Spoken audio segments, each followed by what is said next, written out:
And here we have, over on the right side of the map, in the yellow, our very methodical, patient Terran player from Sweden. Plays for Mouse Sports, he is. F United, Thorzane. F United, Thorzane. Yep.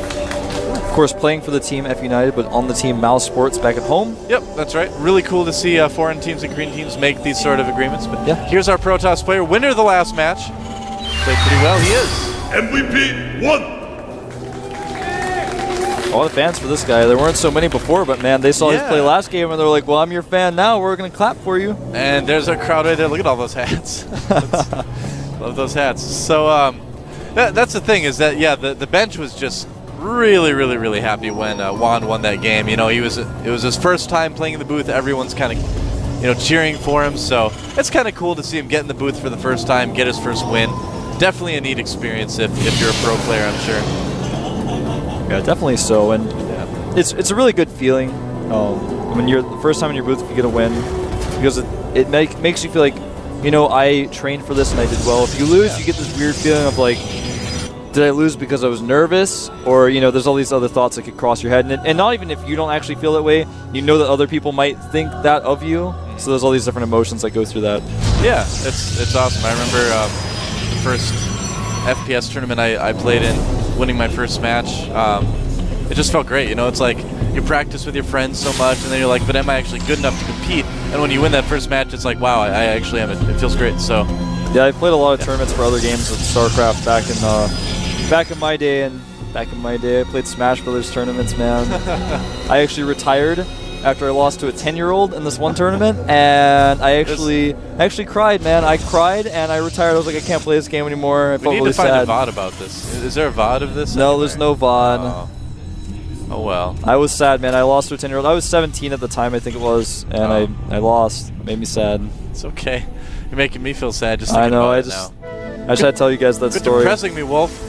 You got a whole nother match to cast. You're like, oh, I sat in there and I felt so good in my first match, and like I usually felt good. But then, like, that one time I sat down and I'm like, oh, this guy's 10. And you know what? It was like Smash Brothers Brawl, right? And it was really new. I didn't even own the game yet, but I went there to play in this tournament because I won, like, all Melee tournaments, and I had won, like, 3 Brawl tournaments beforehand. So I go to this tournament, and the guy's, like, holding the Wiimote sideways and stuff, and I'm like, oh, this is a 10-year-old. Like, this is going to be so easy. And he was good, man. He beat me. He beat me. That's what happened.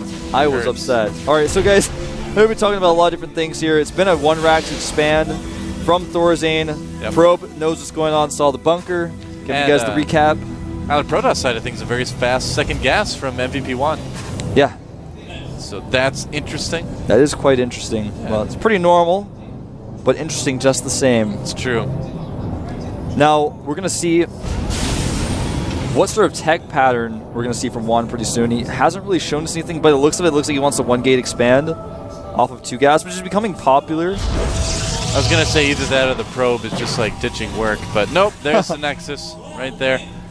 And, you know, Thorzane, we talked about how safe he plays and how kind of methodical he is, and that's kind of what he's been doing so far. He got his bunker right on time. You know, some people get that bunker a little bit late and then they see a lot of pressure. Like, actually, we saw Phoenix actually get in a bit of trouble because his bunker was a little bit later on that game on Teldrim Altar. Stalkers right now over at the base of Thorzane, kind of a bit natural, trying to sort of pressure the bunker a little bit, but the range isn't working out for the Stalkers. Well, in StarCraft 2, there's no Dragoon range upgrade. Yep. I'm actually freaking out because I don't remember what that upgrade was called. I'm like, it's okay. No, like, it's not okay, man. I'm like actually freaking out. It's okay. You only need to know things like Corvid Reactor and things like that now. Durable materials. Oh, SCV trying to build a supply depot to keep an eye on the rocks. It's taken out by Thorzane. That's really funny how that worked out. By Juan. Yeah. Now he's actually supply blocked. And that's actually the only depot he's building right now. Yeah, that's kind of a dangerous place to build it, actually. He is going to be able to push those Stalkers back with that bio. But yeah, putting that supply depot there, a little bit risky. And he doesn't have slow yet. He's opting to go with stim. That's pretty common if you do that gasless 1-rack expand. Usually you don't get slow so fast. But, you know, we'll let those Stalkers get away where normally they'd be dead right now. Very true. All I can think about is me. I'm like having a panic attack, dude. I like don't remember what the Dragoon range upgrade is. I'm like racking my brain. I'm like, I I like can't think of it right now. It's like when you can't remember that one guy's name and you're like, ah, and it like bothers you for a little while. This is actually so serious. You guys should see Wolf right now. He's like not even looking at I'm the like screen. about He's, to looking alt down tab the and like keyboard. look it up. He's like got this shell-shocked expression. I don't know. This is a big moment for Wolf right now. It's I know, kinda it's scary. like, actually, I'm like, I haven't played Brood War in so long, this makes me sad. I mean, I played Terran in Brood War, I didn't play Protoss, but still. Oh, well then who cares? That's like not knowing Metabolic Boost is what Zergling's speed is, though. It's like, it's crazy. Yeah. Alright, I'll get over it. I'm sorry, Doa. Get over it. Man up. Come on. Alright. Come on. I like it. Have John slap you in the face and throw water in the face. Get you back. He's not paying attention to us though. John's standing next to us. He's looking on at the F United team. He's observing them. He's studying them. He's actually got this little notepad. He's writing down notes. He's kind of creepy. So I'm actually wondering a little bit if we're going to see some sort of blink timing from MVP Juan.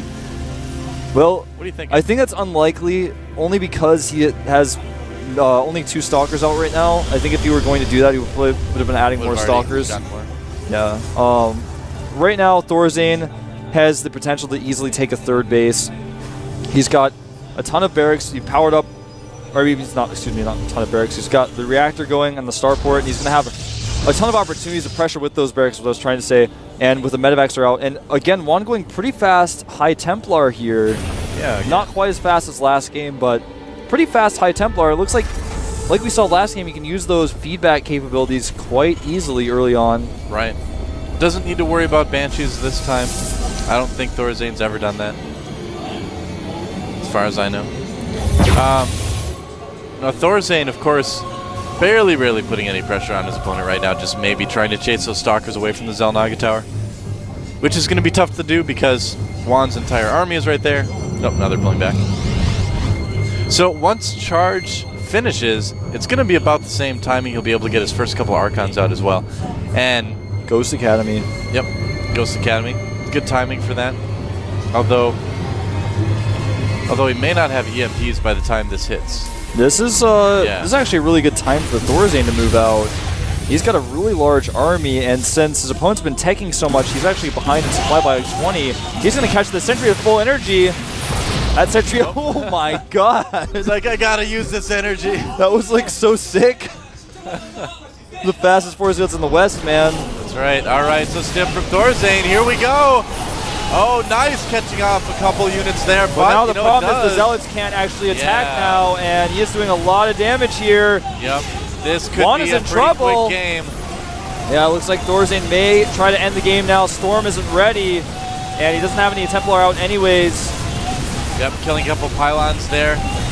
I'd like to see him just go after the Nexus, but he is going to try to kill some SCVs as well. But Thorzane right now has such a strong army. He's about 30 supply ahead at the moment.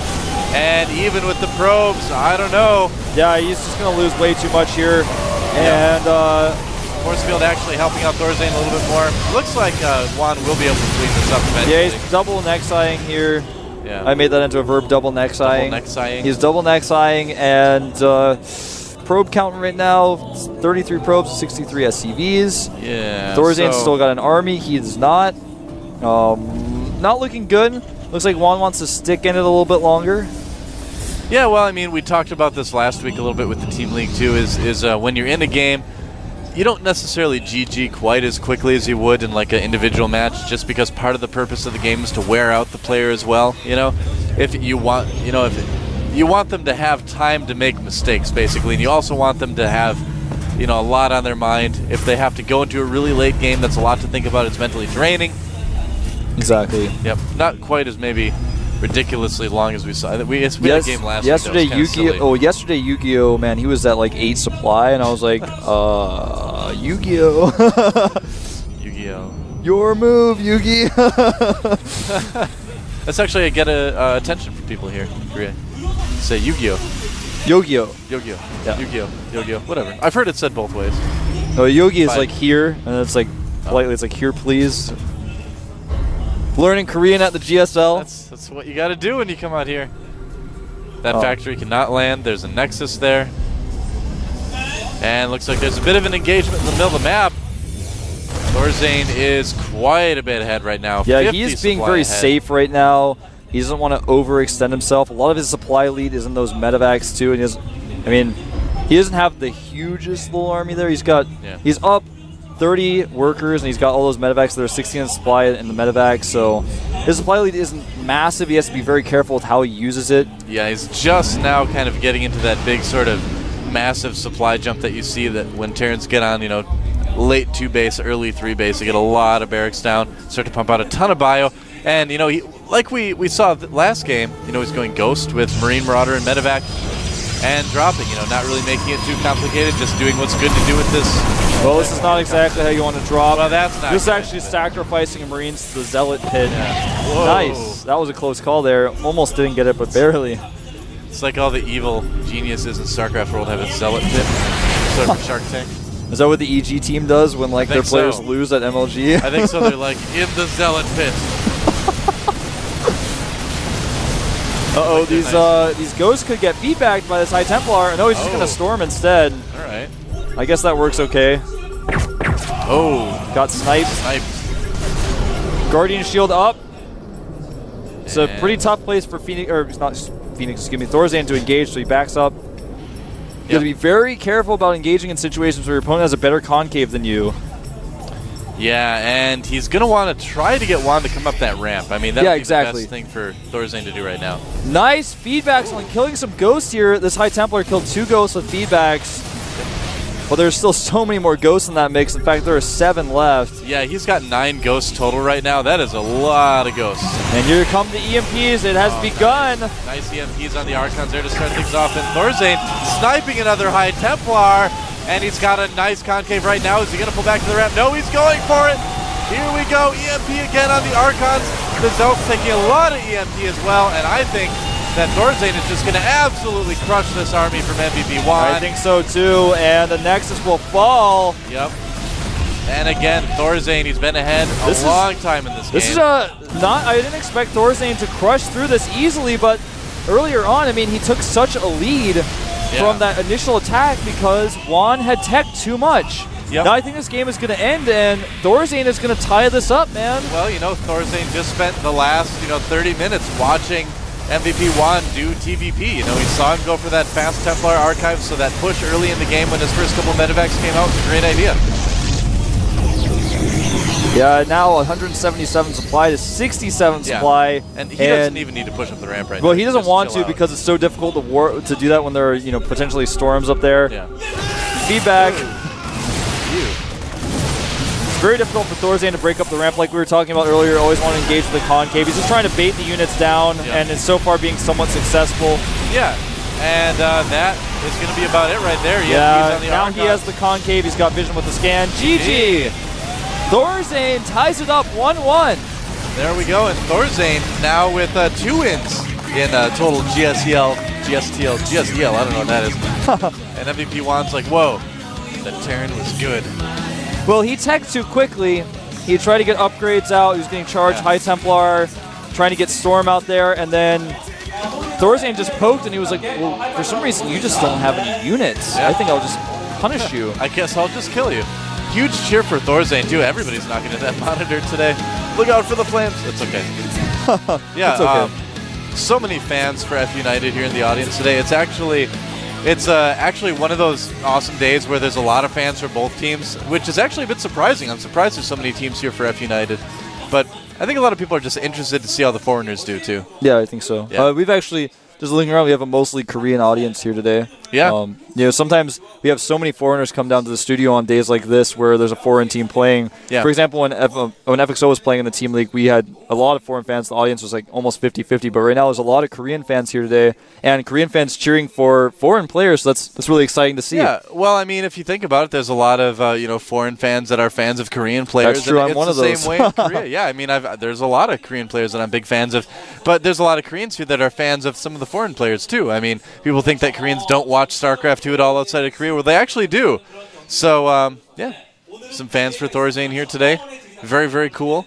I'm really curious to see who MVP is going to send out next. Yeah, I'm not 100% sure myself. All I know about MVP is that they've got their final boss sitting back in the final cave, and it's going to be Dongre-gu. They've got a lot of options. They really do. I could see them sending out Keen. He's got pretty good TVT. I'm a fan of Keen.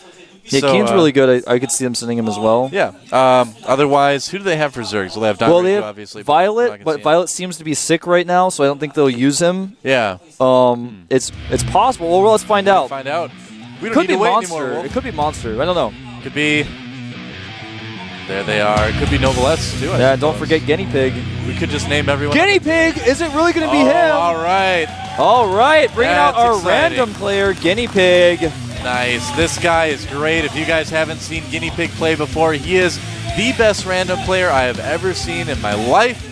He's able to play the long game. He's not cheesy at all. He actually played Protoss, and I think it was like the second or third open season in GSL. Yeah, he was playing for TSL back then. Yeah, this guy is really, really good. He has switched races so many times as well. He's got experience playing each race picking each race, and then now has switched back to random.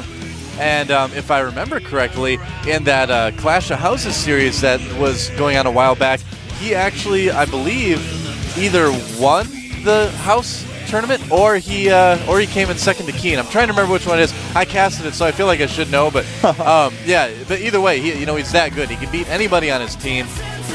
All right, guys, we're going to take a quick little break. When we get back, Thorazane versus Guinea Pig.